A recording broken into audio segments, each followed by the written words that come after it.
Now this just in, police officers in Lancaster, Pennsylvania. What's going on, everyone? Jeremy here from the Quartering. This is obviously a sensitive topic, but I think one worth discussing, and also it's a great opportunity to point out just how abhorrent the mainstream media is, and how unscrupulous and how gross that they can be.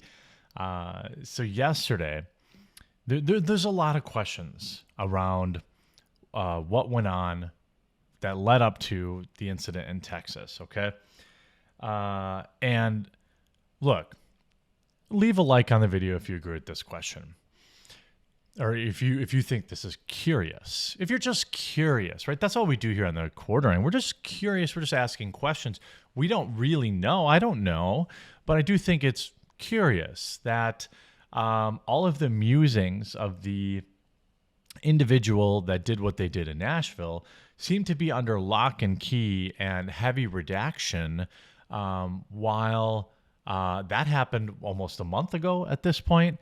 And what it seemed like about minutes after the incident in Texas, we were able to see every bit of social media because none of that was scrubbed. We were able to see we had their manifesto, we had their final voice recording, we had pictures of their car, we had pictures of them, we had everything, their dental records, their family history. We had everything within minutes.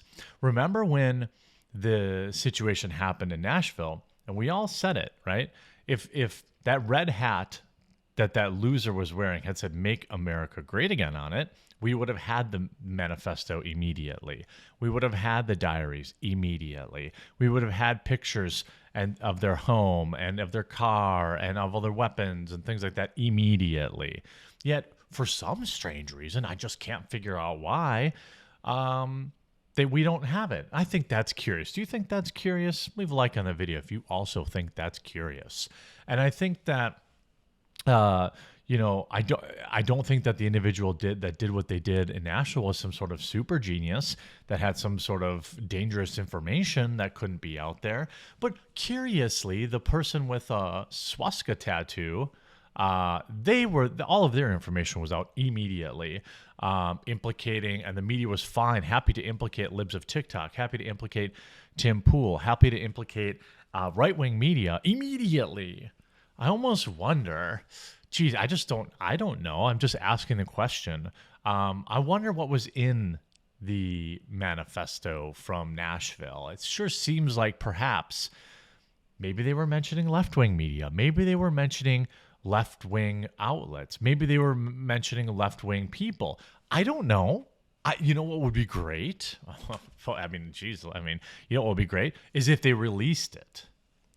If they released the dang thing and, we could know for a fact what had happened. See, the media, in this case, the BBC, they like to be like, whoa, what are all these tinfoil hatters out there doing? They must be crazy.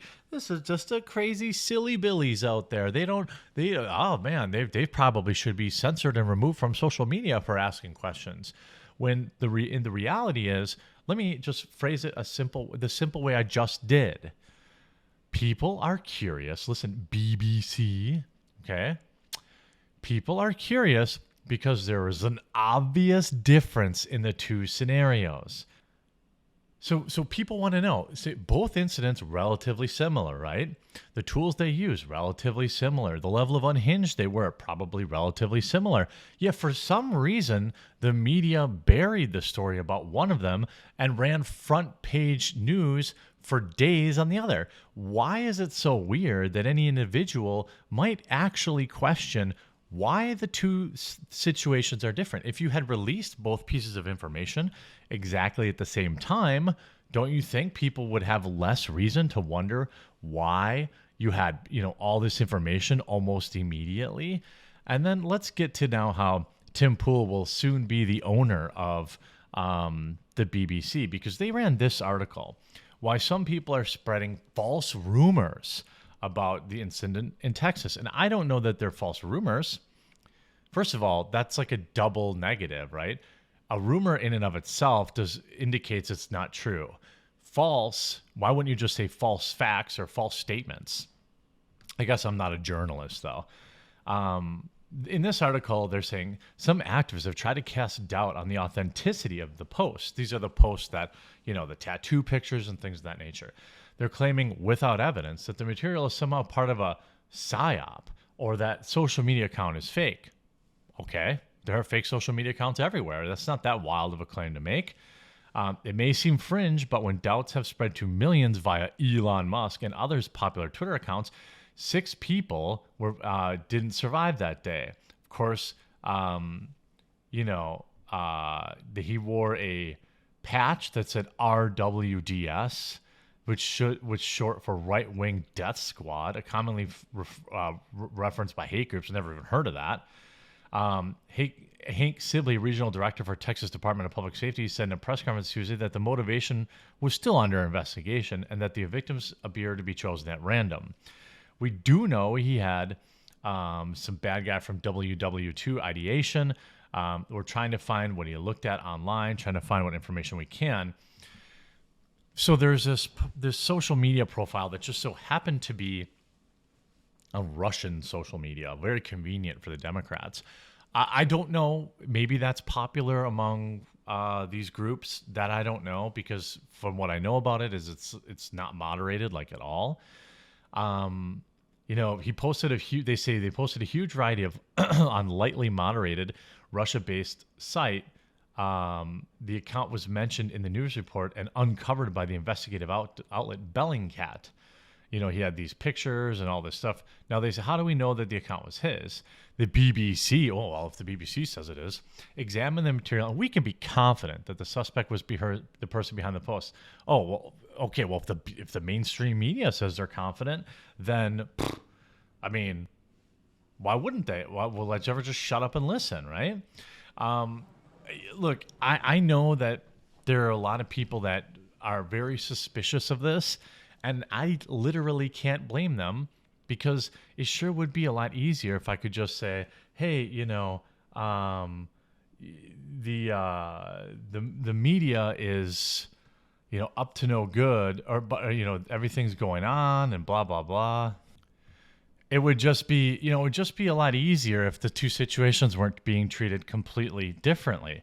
Now, they say, who's spreading it? Despite clear evidence, several activists and internet personalities, including at least one mentioned in their posts, have attempted to cast doubt on the authenticity of the material. They've claimed without evidence that it's a part of a psyop.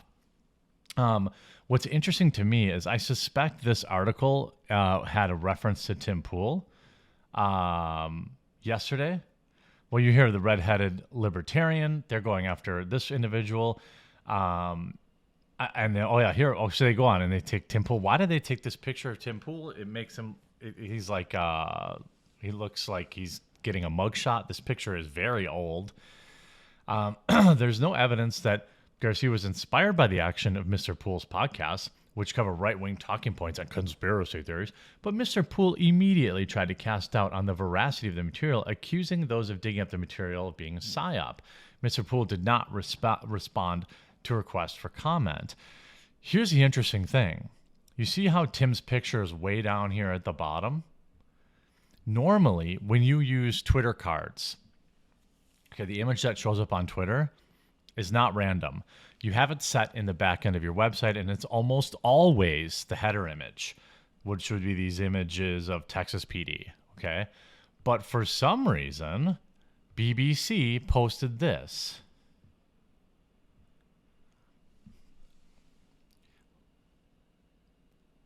They literally implied that Tim Pool is in fact the guy that did the crime. That's what this posts.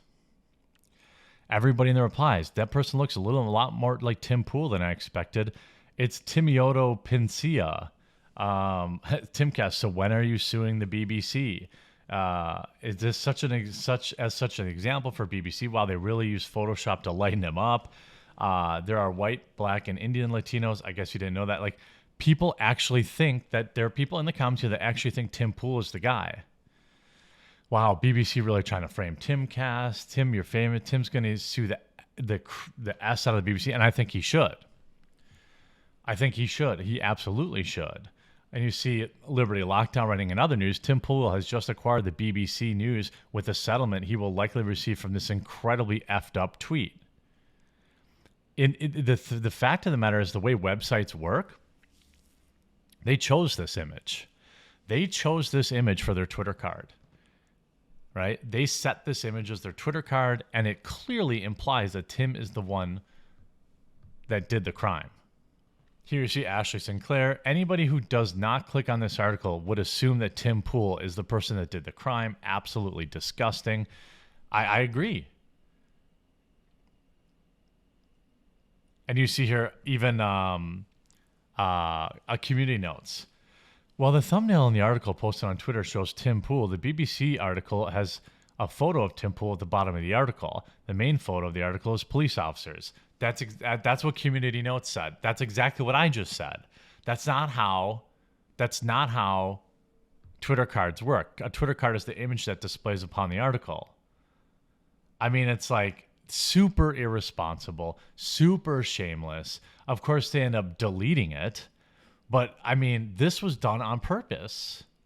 It's sloppy, and it should have a financial penalty in my opinion. And I want to congratulate Tim Pool on his ownership of the BBC. Make sure to file that lawsuit, buddy. I 100% support you. Hope you enjoyed this video. If you did, make sure you leave a like on it, and we'll talk to you again real soon.